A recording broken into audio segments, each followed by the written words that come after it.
Hi അസ്സലാമു അലൈക്കും. ഇന്ന് ഞാൻ ഉണ്ടാക്കാൻ പോകുന്ന റെസിപ്പി ഒരു ബണ്ണിൻ്റെ റെസിപ്പിയാണ്. ഇതിനു വേണ്ടി അരക്കപ്പ് ഇളം ചൂടുള്ള വെള്ളമാണ് എടുക്കുന്നത്. ഇതിലേക്ക് 1 ടീസ്പൂൺ ഈസ്റ്റ് ചേർക്കാം.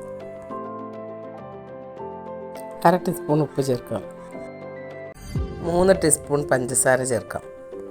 ഒന്ന് ഇളക്കി കൊടുക്കാം.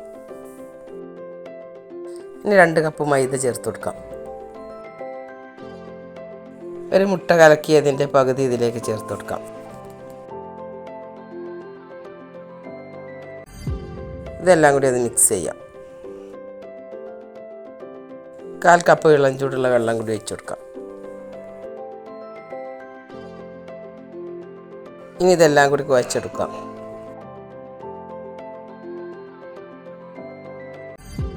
ഇനി ഇത് കൈകൊണ്ട് നന്നായി കുഴച്ചെടുക്കാം.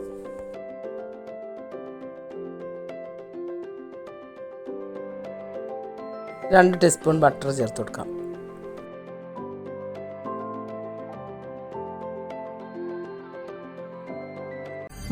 ഇനി ഇത് കൗണ്ടർ ടോപ്പിലിട്ട് കുഴച്ചെടുക്കാം. ഇത് നന്നായി സോഫ്റ്റ് ആവുന്നത് വരെ കുഴച്ചെടുക്കാം. ഇതിപ്പോൾ നന്നായി കുഴച്ചെടുത്തിട്ടുണ്ട്. ഇതിന് 1 മണിക്കൂർ പൊങ്ങാൻ വെക്കാം. ഇതിൻ്റെ മുകളിൽ കുറച്ച് നെയ്യ് തേച്ച് കൊടുക്കാം. ഇതിന് മൂടി വെക്കാം.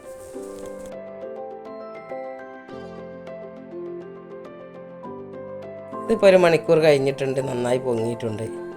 ഇനി ഒന്നുകൂടെ കുഴച്ചെടുക്കാം.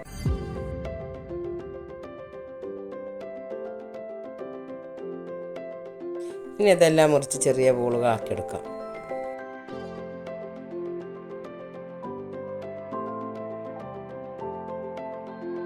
ഇതെല്ലാം ഉരുട്ടിയെടുത്ത് ഒരു പ്ലേറ്റിലേക്ക് വെച്ച് കൊടുക്കാം.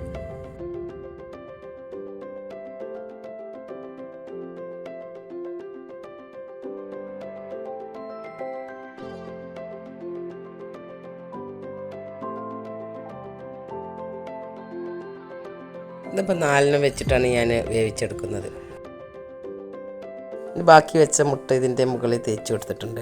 ഒരു പാത്രം ചൂടാക്കാൻ വെച്ചിരുന്നു ഇതിലേക്ക് വെച്ച് കൊടുത്തിട്ടുണ്ട്. ഇനി മൂടി വെച്ച് 20 മിനിറ്റ് വരെ വേവിച്ചെടുക്കാം. ഇതിപ്പോൾ ഒരു ഭാഗം വെന്തിട്ടുണ്ട്. ഇനി ഇഡ്ഡലി പാത്രത്തിൽ വെച്ചിട്ടാണ് ഇതിൻ്റെ ബാക്ക് ഭാഗം വേവിച്ചെടുക്കുന്നത്.